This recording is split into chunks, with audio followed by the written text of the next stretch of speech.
Hi everybody. Hey, I'm doing my second video for the day. So let's see how it goes. I don't know. I'm doing pretty good. Only tiny animal interruptions in the last video I made. So that's good. Anyway, so I am going to talk a little bit about MariEL energy healing and what it is, and because I do offer it as a service. So MariEL energy healing is the first form of energy healing that I learned, and that was back in 1991. And it was pre-Reiki. Now, almost everyone's heard of Reiki these days. I am a Reiki master. I'm a Karuna Ki Reiki master, and I have taught Reiki. I've also taught MariEL energy healing. But that was the first form of energy healing that I learned, was MariEL. And it was brought to Ethel Lombardi, who's the kind of creator of the energy healing system now. I don't know if she's really the creator because it comes from somewhere else. And what happened was that her story was that she was a Reiki master. And back in 1991, I think from the story, if I remember correctly, she was the second Reiki master in the US. So she was one of those people who paid $10,000 to become a Reiki master. And at that point, it took a long time to become a Reiki master. You took Reiki 1, and then maybe 6 months later, you took Reiki 2, and then maybe a year and a half or so later, you took the mastery. And it was very serious. And at this point, you can become a Reiki master in 2 days, maybe even just 1 day, I don't know.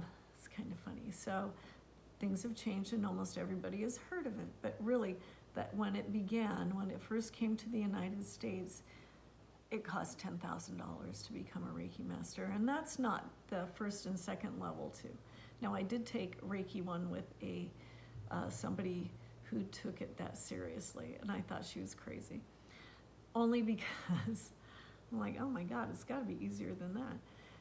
Like the seriousness of and the commitment that it took to become it, and I understand it, but it seemed kind of silly to me.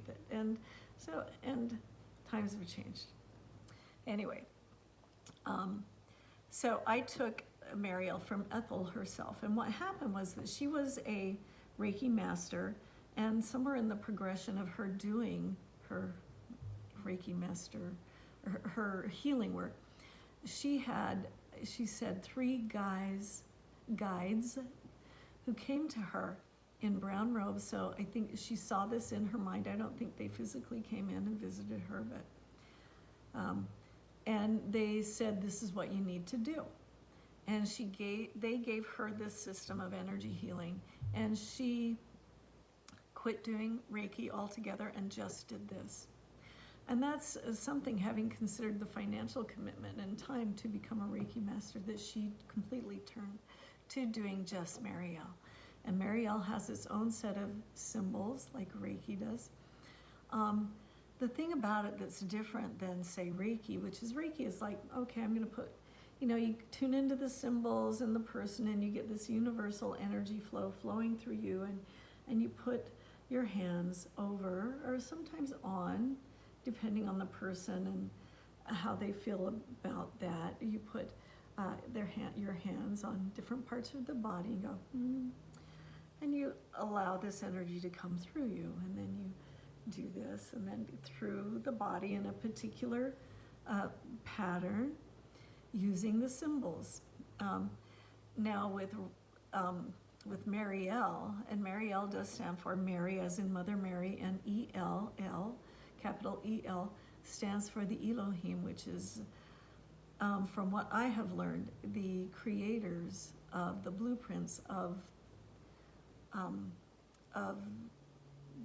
physicality coming into Earth. Do I know this to be true? No, but that's what I was taught. I think there's some truth in it.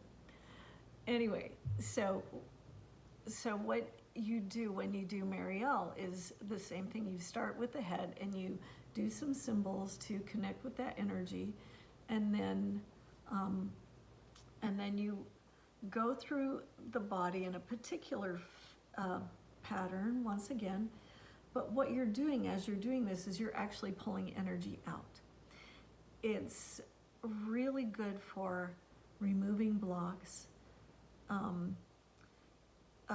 blocks and patterns that are really long-held patterns that are stuck, or imprints, energy imprints. And while you're doing this, the first, like the weekend that I learned how to do it, it was amazing because people were remembering when they were 5 years old and having this experience and stuff just coming out.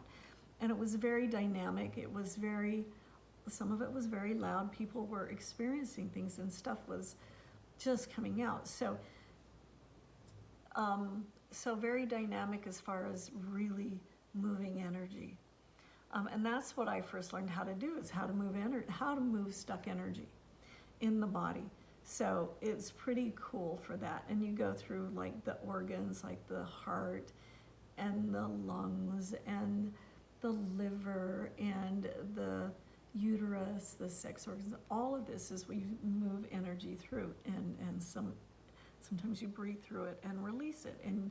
And the client or the person getting it done is actually a participant in it, as in you ask them if they're ready to release it. And things really happen. It's quite remarkable. Now, I think the reason why it wasn't very popular, well, first of all, I think that only she taught it. So that's, there's an obstacle right there. But that it was so dynamic. I mean, people were like crying and releasing stuff, and just people were not used to that. They're used to Reiki, which was like, okay, we're just going to be peaceful and go, and I'm not making fun of Reiki. And then for a few minutes, and the energy is so different, as far as one is like very dynamic and releasing. And I don't think people were used to doing that type of release work back then. I think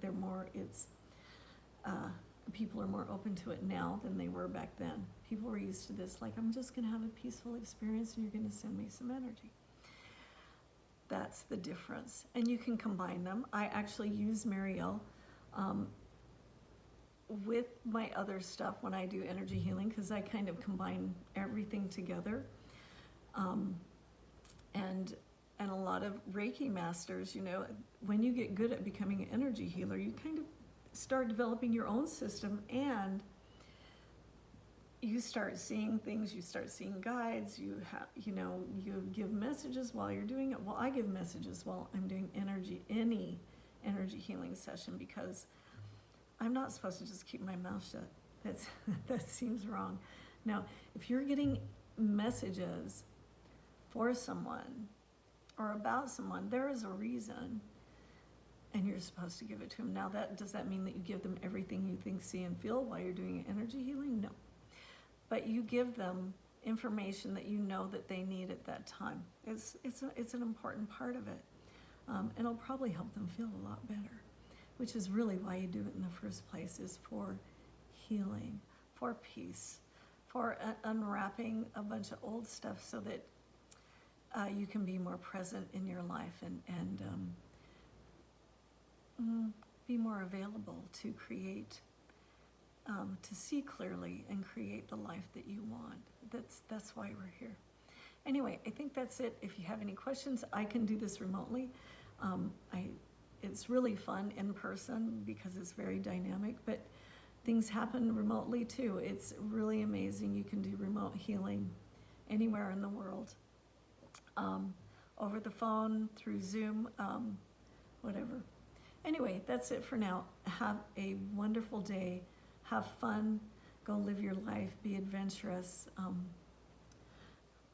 We're here to actually enjoy life, to heal, enjoy life, and go live your greater purpose, whatever that is. That's a beautiful thing. Anyway, have a great day, everyone. Bye-bye.